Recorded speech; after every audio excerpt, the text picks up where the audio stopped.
Shalom, Israel. It's that time again. The I.S.U.P.K.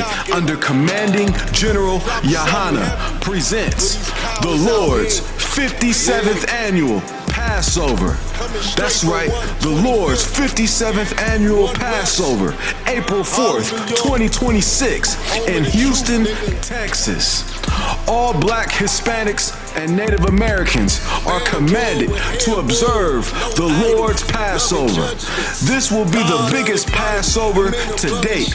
You do not want to miss this. Fresh lamb, fresh wine, and bitter herbs as commanded by the Most High. Only $200 per person ages 17 and up. The biggest event of the year. There is only one Passover, and it's under Commanding General Yahanna. See you there, Israel. Shalom. Nobody else there to compare to. Train for war, men of war, and warlike apparel. And you know what's really heavy, man? Let me tell you something. These modern day pastors today, they follow after Martin Luther King. Let me tell you a little secret, man.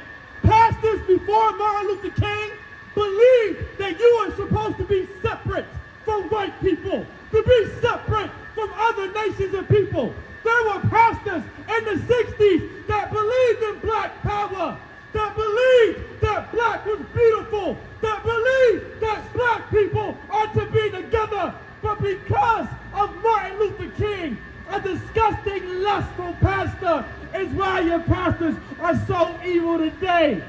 Pastors in the 1960s, they would tell you, you gotta stay away from the so-called white woman. You gotta get you some chocolate. In your own race, you got chalk all the way to charcoal. You don't gotta go to other nations and races of people to find you a woman. That's what pastors were saying in the church before Martin Luther King. But because of Martin Luther King, because of integration, because of him joining us to other races and nations of people, our people are destroyed. That's right. Drugs are being poured in our community like there's no tomorrow. That's because of Martin Luther King. Homosexuality and lesbianism poured and flooded the black community. That's because of Martin Luther King. Here's the problem. If you are so-called black, Latino, Native American, you have to understand, we have to understand that Christianity is a failed religion. It's not going to work for black people. It's not going to work for Latinos. It's not going to work for Native Americans. And Martin Luther King is the proof. Martin MLK is the proof. When he marched down Alabama, Georgia, talking about nonviolence, he got that from a black homosexual man named Bayard Rustin, who had a white homosexual lover. That's your civil rights movement. That's Christianity. That's the Christian church. That's white Jesus Christ when you're in that Christian church, man. Like, we have to separate from Christianity right here, man. Like, this image is what Martin Luther King worshipped. His lust is what drove white supremacy. His lust for white women fueled white supremacy.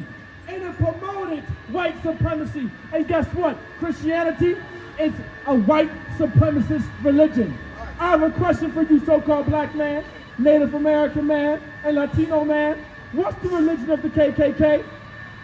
What's the religion of the neo-Nazis? What's the religion of the Aryan nation? What was the religion of the Germans when they were unaliving the Jewish man? Like, these are the questions that need to be answered. These are the kind of questions that need to be asked. Christianity is such a white superior supremacy religion. It is not for black people. But this book right here, this Bible is black. This Bible is Latino. This Bible is Native American. And Martin Luther King, man, did not follow anything that's in this Bible. This Bible is black. And God is black. And Jesus Christ is black. And everybody in this Bible is black. And we got to separate from Christianity. And we got to separate from the Christian church. When we go into Jeremiah chapter 23, it's talking about these pastors. It's talking about these preachers. It's talking about these fake deacons. It's talking about your T.D. Jakes and they'll accept no dollars. It's talking about the Jamal Bryants who robbed black people from all of their money. You understand? Right. That's what Jeremiah 23 is talking about. Keep dropping it, brother. Yeah, right. Get that piece of power for him, man. Let me get Jeremiah 23 and 25, man. Hey, listen, brothers and sisters, man. If you like what you hear, hit the subscribe button, man. Subscribe to this channel. And also, please, go to ISUPK.com and pay your tithe. Drop me some cash so we can move around this planet like we need to, man, and do the things we need to do. Everyone west. Everyone west. Everyone west.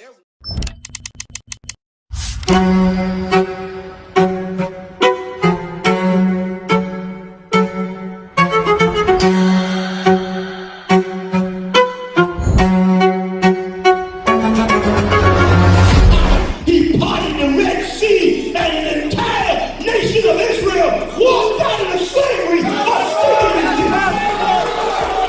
The I.S.U.P.K. presents the Lord's 57th Annual Passover, April 4th, 2026 in Houston, Texas. You do not want to miss this one, Israel.